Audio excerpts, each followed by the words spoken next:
बिस्मिल्लाहिर्रहमानिर्रहीम अल्हम्दुलिल्लाह नहमदुहु व नुसल्ली अला रसूलिहिल करीम अम्मा बाद। अस्सलामु अलैकुम वरहमतुल्लाह। मोहतरम बुज़ुर्ग व दोस्तों, अज़ीज़ साथियों, आइए सहाबा किराम रज़ियल्लाहु अन्हुम के तक़वा के वाक़यात में से नंबर 7 का मुताला करें इंशाअल्लाह। दरूद शरीफ पढ़ लीजिए। अल्लाहुम्मा सल्ली अला मुहम्मद व अला आलि मुहम्मद व बारिक व सल्लिम।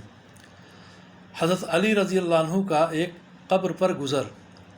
कुमैल रज़ियल्लाहु अन्हु एक शख्स हैं, कहते हैं कि मैं हज़रत अली करमल्लाह वजहू के साथ एक मरतबा जा रहा था कि वो जंगल में पहुँचे। फिर एक मकबरा की तरफ मुतवज्जा हुए और फरमाया, ए मकबरा वालो, ए बोसीदगी वालो, ए वहशत और तन्हाई वालो, क्या ख़बर है, क्या हाल है। फिर इरशाद फरमाया कि हमारी ख़बर तो ये है कि तुम्हारे बाद अमवाल तकसीम हो गए, औलादें यतीम हो गईं, बीवियों ने दूसरे खाविंद कर लिए। ये तो हमारी ख़बर है, कुछ अपनी तो कहो। उसके बाद मेरी तरफ मुतवज्जा होकर फरमाया, कुमैल, अगर इन लोगों को बोलने की इजाज़त होती और ये बोल सकते तो ये लोग जवाब में ये कहते कि बेहतरीन तोशा तक़वा है। ये फरमाया और फिर रोने लगे और फरमाया, ए कुमैल, कब्र अमल का संदूक है और मौत के वक्त बात मालूम हो जाती है। फ़ायदा, यानी आदमी जो कुछ अच्छा या बुरा काम करता है वो उसकी कब्र में महफूज रहता है, जैसा कि संदूक में। मुतअद्दिद अहादीस में ये मज़मून वारिद हुआ है कि नेक अमाल अच्छे आदमी की सूरत में होते हैं जो मैयत के जी बहलाने और उन्स पैदा करने के लिए रहता है और उसकी दिलदारी करता है, और बुरे अमाल बुरी सूरत में बदबूदार बनकर आते हैं जो और भी अज़ियत का सबब होता है। एक हदीस में वारिद है कि आदमी के साथ 3 चीज़ें कब्र तक जाती हैं, उसका माल, जैसा कि अरब में दस्तूर था, उसके रिश्तेदार और आमाल। 2 चीज़ें, माल और रिश्तेदार, दफन करके वापस आ जाते हैं, अमल उसके साथ रह जाता है। हुज़ूर अक़दस सल्लल्लाहु अलैहि वसल्लम ने एक मरतबा सहाबा किराम रज़ियल्लाहु अन्हुम से इरशाद फरमाया कि तुम्हें मालूम है कि तुम्हारी मिसाल और तुम्हारे अहल व अयाल और माल व आमाल की मिसाल क्या है।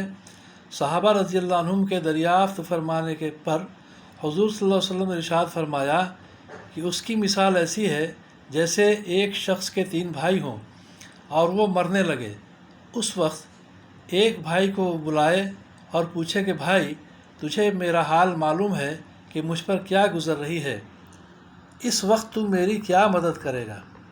वो जवाब देता है कि तेरी तीमारदारी करूँगा, इलाज करूँगा, हर किस्म की खिदमत करूँगा, और जो तू मर जाएगा तो नहलाऊँगा, कफन पहनाऊँगा और कंधे पर उठाकर ले जाऊँगा और दफन के बाद तेरा ज़िक्र खैर करूँगा।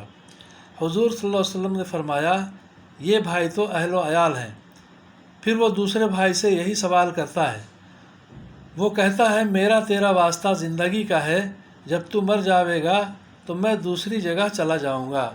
ये भाई माल है। फिर वो तीसरे भाई को बुलाकर पूछता है। वो कहता है, मैं कब्र में तेरा साथी हूँ, वहशत की जगह तेरा दिल बहलाने वाला हूँ। जब तेरा हिसाब व किताब होने लगे तो नेकियों के पलड़े में बैठ कर उसको झुकाऊँगा। ये भाई अमल है। हुज़ूर सल्लल्लाहु अलैहि वसल्लम ने फरमाया, अब बताओ कौन सा भाई ज़्यादा कारामद हुआ। सहाबा रज़ियल्लाहु अन्हुम ने अर्ज़ किया, या रसूल अल्लाह सल्लल्लाहु अलैहि वसल्लम, यही भाई कारामद है, पहले दोनों तो बेफ़ायदा ही रहे। अल्लाह ताला हम सब को समझ बूझ के अमल की तौफ़ीक़ अता फ़रमाए, हलाल तैयब रोज़ी हम सबको अता फ़रमाए, नाजायज़ और हराम से महफूज फ़रमाए, हम सब की परेशानियों को दूर फ़रमाए, आफ़ियत अता फ़रमाए, हमारे साथ अपनी मदद शामिल हाल फ़रमाए। जो लोग नाहक मुक़द्दमात में क़ैद खानों में बंद हैं, उनको छुटकारा रिहाई नसीब फ़रमाए। आमीन या रब्बल आलमीन।